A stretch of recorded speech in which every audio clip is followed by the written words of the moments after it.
Exercise.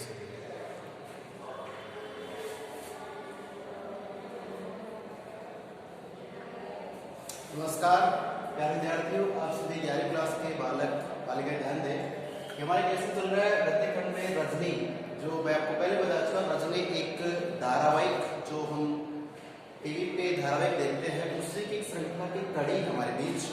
और मैं पूछूं आपसे कि रजनी क्या है, तो आप बताएंगे रजनी एक पटकथा है। और पटकथा से मतलब होता है कि जितने भी लेखक होते हैं वो अपनी कहानी के माध्यम से समाज में जो परिवर्तन करना चाहते हैं, वो कहानी, उपन्यास, नाटक जो विधा होती है वो केवल किताबों में ही होता है। और किताबें जो पढ़ते हैं या जो पढ़कर दूसरों को सुनाते हैं, उनके माध्यम से ठीक है समाज में कुछ बदलाव होते हैं। लेकिन कुछ लेखक ऐसा चाहते हैं कि उनके जो लेख हैं वो बहुत सी जनता देखे और सुने समझे, तो ताकि समाज में बहुत अधिक शीघ्रता से बदलाव हो सके।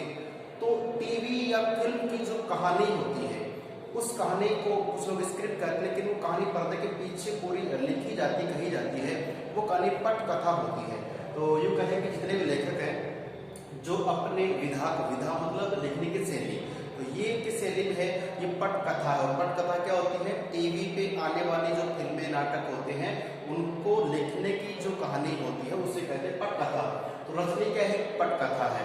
और ये पटकथा मतलब जो वासुदेव चटर्जी एक निर्देशक हैं जो फिल्में बनाते हैं, नाटक बनाते हैं। तो उन्होंने नाटकों की या धारावाहिक सीरियल की जो एक श्रृंखला बनाई है, उस श्रृंखला को टीवी पे काफी लोगों ने देखा है। ठीक है, 60 के दशक की बात करते हैं तो उस समय लोगों ने देखा है और बहुत लंबी इसकी कहानी चली है।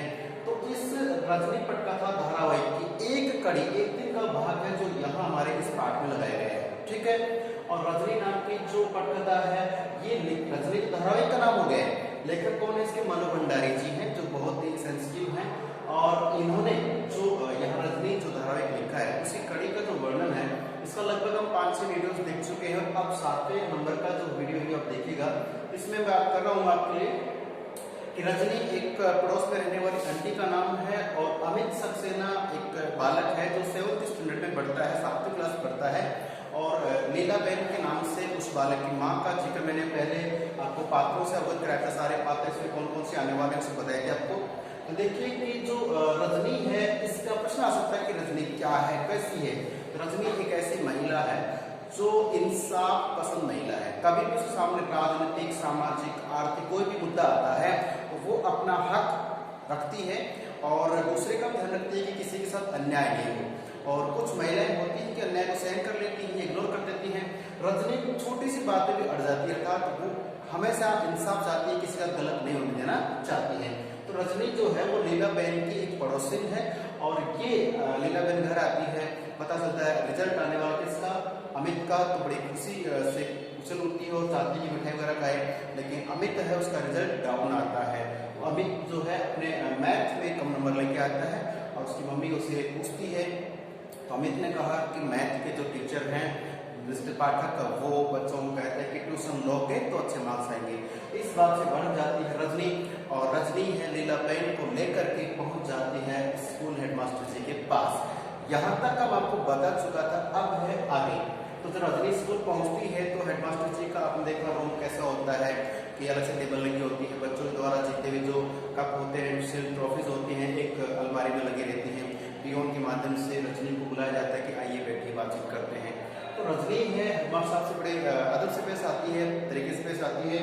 और रजनी ने क्या किया, रजनी का अमित की स्कूल में शिकायत के लिए जा रहा। तो रजनी है अमित की स्कूल पहुंचती है, वहाँ पे हेडमास्टर से मिलती है और मिलने के बाद कहती है, अब जैसे मिलने का तरीका मैंने बता दिया है कि वो पियोन के माध्यम से बुलाई जाती है, वहाँ पे बैठा दिया जाता है। बैठने के बाद जो है पूछते हैं कि, वो कहते हैं कि मैं आपके लिए क्या कर सकता हूँ, क्या सेवा कर सकता हूँ। तब रजनी ने कहा कि करना कुछ नहीं है, मैं अमित सक्सेना एक बालक है जो 7th क्लास का आर्टिक स्कूल पढ़ता है, और ये बालक है, उसके मैथ की कॉपी मैं देखना चाहती हूँ।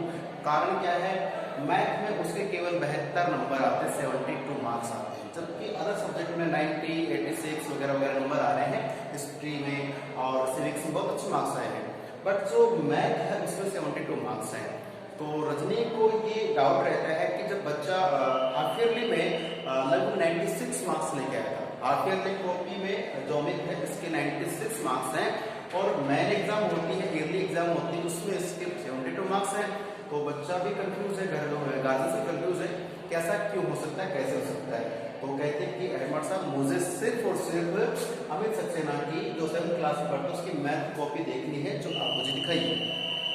हेडमास्टर साहब कहते हैं कि ईयरली एग्जाम की जो कॉपियां हैं कॉपी दिखाने का हमारे स्कूल में नियम नहीं है, क्योंकि अगर ऐसे हम दिखाने लगे तो हर गार्जियन यहाँ पे आकर कॉपी दिखाने प्रयास करेगा और हमारे स्कूल में तो फिर कॉपी दिखाने का सिस्टम चल जाएगा और हम बाकी कामकाज नहीं कर पाएंगे। तो सॉरी मैम, हम आपको ईयरली एग्जाम कॉपी नहीं दिखा सकते।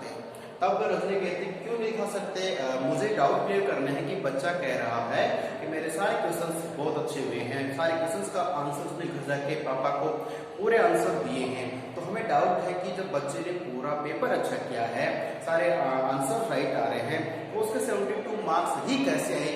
मेरा डाउट है कि शायद वो उसके चेक करने वाले जो टीचर हैं, एग्जामिनर हैं, उनसे गलती हो सकती है या फिर जानबूझकर किया हो। तो ये सारे डाउट्स कौन बता रही है, रजनी बता रही है। किसको, हेडमास्टर साहब को। तो हेडमास्टर साहब कहते हैं what do you mean, English बोलते हैं कि आपका मतलब क्या है। तो कहती मेरा मतलब ये कि मुझे कुछ नहीं, मुझे बस बच्चे कॉपी देखनी है। तो हेडमास्टर साहब कहते हैं कि नहीं, मैं ऐसा नहीं कर सकता, मैं आपको कॉपी नहीं दिखा सकता। तब रजनी भड़क जाती है और कहती है कि इसका मतलब है कि आपके जो एग्जामिनर हैं वो बदतमीजी कर रहे हैं या अपनी शक्ति का गलत प्रयोग कर रहे हैं और बच्चों को ट्यूशन के लिए फोर्स कर रहे हैं। जिस बच्चे ने ट्यूशन नहीं लिया उसके मार्क्स नहीं भेजते हैं, नहीं रखते हैं, काट दिए जाते हैं मार्क्स। ऐसा क्यों, क्या आपके स्कूल में सारे नियम से कार्य होते हैं। तब हेडमास्टर साहब कहते हैं कि हाँ, हमारे स्कूल में सारे काम नियम से ही होते हैं। लेकिन रजनी को विश्वास नहीं है और कहती है कि तो ट्यूशन पढ़ाना जबरदस्ती का कहाँ का नियम है। तो कहते नहीं, ये तो टीचर और बच्चों की अंडरस्टैंडिंग है। अगर टीचर बच्चों को सजेस्ट करते हैं कि आपको ट्यूशन लेना चाहिए, तब बच्चे अगर राजी होते हैं, बच्चों को लगता है कि हाँ ट्यूशन की आवश्यकता है, तो ले लेते हैं, नहीं तो कोई फोर्स तो है नहीं। रजनी ने कहा कि नहीं, हमारे यहाँ देखिए बच्चे ने कहा है कि ट्यूशन लोगे तो मार्क्स आएंगे, अन्यथा मार्क्स नहीं आएंगे। ऐसा बच्चे को बार बार कहा गया है। और आप एक स्कूल के 7th क्लास के कितने बच्चे होंगे, बट 22 यानी कि 7th क्लास के 22 बच्चे उनसे मैथ का ट्यूशन ले रहे हैं, उनके मार्क्स अच्छे दिए हैं और जिसने ट्यूशन नहीं लिया उनके मार्क्स काट लिए हैं। तो ये आपकी जो नीति है वो गलत है स्कूल के हिसाब से। सो मैं चाहती हूँ कि बच्चे को इंसाफ मिले। तो ट्यूशन है और उसमें मैथ को लेकर दोनों की बहस होती है, मैंने आपको इस तरह से बताया है। ये केवल पॉइंट्स हैं, बातें कुछ मैं बता रहा हूँ, आपको सुननी है और किताब को पढ़ना है और अगर कहीं डाउट हो तो पूछना भी है। तो रजनी है वो हेडमास्टर साहब पे भड़कती है और मिस्टर पाठक को बुलाने की जिद करती है, उनसे कॉपी देखने की जिद करती है। लेकिन हेडमास्टर साहब चाहते हैं कि बात को ऐसी प्रकार से घुमा फिरा के गार्जियन को भेज दिया जाए, कॉपी नहीं दिखाना चाहते हैं। लेकिन रजनी जो कैसी है, इंसाफ पसंद स्त्री का एक किरदार निभा रही है, वो कॉपियां अवश्य देखना चाहती है। तो प्यारे बच्चों, ये मेरा का वीडियो बताइए इतना ही है कि रजनी जो है वो स्कूली शिक्षा के प्रति थोड़ा सा संवेदनशील है। कि कुछ लोग होते हैं जो स्कूल्स में बच्चों को अपना पर्सनली ट्यूशन पढ़ने के लिए फोर्स करते हैं। तो ये कहाँ तक सही है या गलत है, इसी के बारे में ये रजनी नाम की जो धारावाहिक है उसमें रजनी का किरदार बताया गया है। सो प्लीज आप इस लेसन को एज ए केवल, क्योंकि कहानी टाइप है, आराम से पढ़ सकते हैं, पढ़िए और इस पाठ को समझने का प्रयास कीजिए। आज के वीडियो में काफी अपने इतना ही रखेंगे, क्योंकि नेक्स्ट वीडियो फिर देखेंगे, क्योंकि एक नया मोड आने वाला है। रजनी हेडमास्टर साहब की कहाँ तक सुलह होती है और नतीजा क्या निकलता है। ठीक है, तो आपको बाकी की वीडियोस देखने हैं, ये वाला भी देखना है और कोई डाउट्स रहे आपको तो आप पूछ सकते हैं और तैयारी कर सकते हैं इसकी। ठीक है, तो मिलते हैं अगले वीडियो में, तब तक के लिए नमस्कार, धन्यवाद और सुरक्षित रहे और पढ़ते रहे।